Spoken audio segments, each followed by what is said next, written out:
Assalomu alaykum, hurmatli obunachilar. Qo'y sotib olayotganda shu 10 ta xatoni qilmang. Bir qarashda chiroyli va yirik ko'ringan qo'y sog'lom yoki yaxshi naslli bo'lmasligi mumkin. Ko'zini yoshi, tishini, teri junini, dumbasini va oyoqlarini alohida tekshirmasdan qo'y olsangiz, keyin pushaymon bo'lishingiz mumkin. Bugun har bir qo'yni qanday tekshirish kerakligini aytaman. Hurmatli obunachilar, qo'y sotib olayotganda ko'pchilik yo'l qo'yadigan 10 ta xato. Bozorga borganda katta semiz chiroyli qo'yni ko'rib darrov yoqtirib qolish mumkin. Lekin qo'yni faqat tashqari ko'rinishiga qarab sotib olish bu katta xato. Qo'yni har birini alohida ko'rib, qo'l bilan tekshirib, sog'lig'i va yoshini baholab olish kerak. Birinchi xato faqat tashqi ko'rinishiga qarash. Katta va semiz ko'ringan bilan qo'yning hamma joyi sog'lom degani emas. Shuning uchun qo'yni oldindan belgilab, birma-bir tekshirish kerak.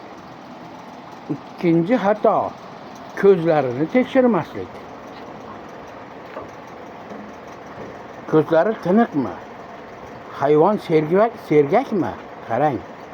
Ko'z atrofida shubhali ajralmalar, kuchli yoshlanish yoki boshqa belgilar bo'lsa, e'tiborsiz qoldirmang. Uchinchi xato yoshini aniqlamasdan olish. Qo'yning yoshi juda muhim. Tishlariga qarab taxminiy yoshini baholash mumkin. Yosh qo'y degan gapgagina ishonib qolmang. Tishini o'zingiz ko'rib tekshiring.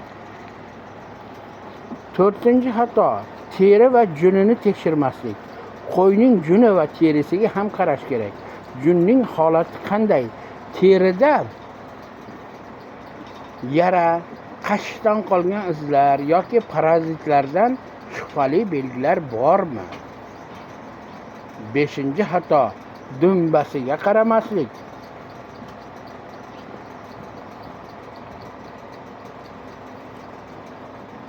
Siz aytganingizdek dumbasiga ham albatta e'tibor berish kerak.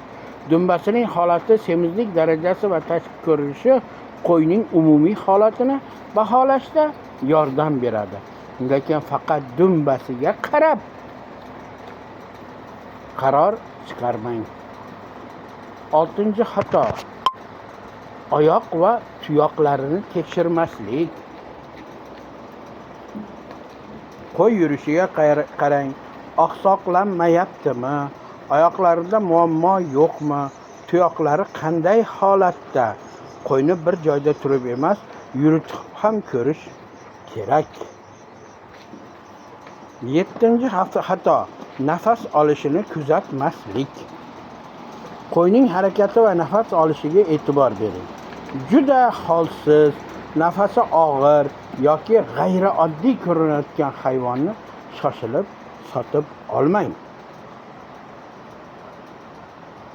Shubha bo'lsa veterinar mutaxassisga ko'rsatish eng to'g'ri yo'l.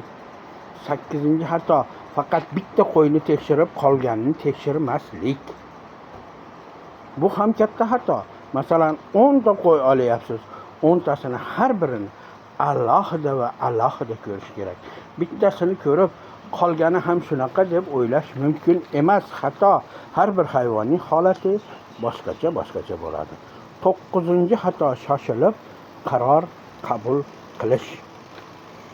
Sotuvchi bu juda yaxshi qo'y, hozir olib qoling deyishi mumkin, lekin siz shoshilmang. Qo'yni aylanib ko'ring, ko'zini ko'ring, tishini ko'ring, juni va terisini tekshiring, dumbasiga qarang. Oyoqlarini ko'ring, yurgizib ko'ring, shundan keyin qaror qiling. 10-chi xato faqat vazniga ishonish. Eng katta xato og'ir ekan, semiz ekan deb o'ylash. Vazn muhim, lekin yagona mezon emas. Sog'lig'i, yoshi, tana tuzilishi, oyoqlari, tishi, teri, juni va umumiy holati ham baholanishi kerak. Yakuniy xulosa, hurmatli chorvadorlar, qo'y sotib olishda eng muhim qoida: shoshilmang va har bir qo'yni alohida tekshiring. Bitta qo'yni ko'rib butun podaga baho bermang. Har bir qo'y alohida hayvon. Ko'zi, yoshi, tishi, teri juni, dumbasi, oyoqlari, tuyoqlari, umumiy holati hammasini tekshiring. Agar shubha bo'lsa, mutaxassis yoki veterinar bilan maslahatlashing. Chunki bozorda qo'yni sotib olishga bir necha daqiqa ketadi, lekin noto'g'ri tanlovning zarari oylab davom etishi mumkin.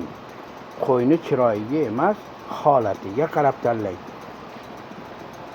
Hurmatli o'rtoqlar, mana shu chiqishimiz ma'qul bo'lgan bo'lsa, Hayot Bobo o'gitlari kanaliga obuna bo'lib qo'yishni, like bosishni unutmang. E'tiborlaringiz uchun rahmat.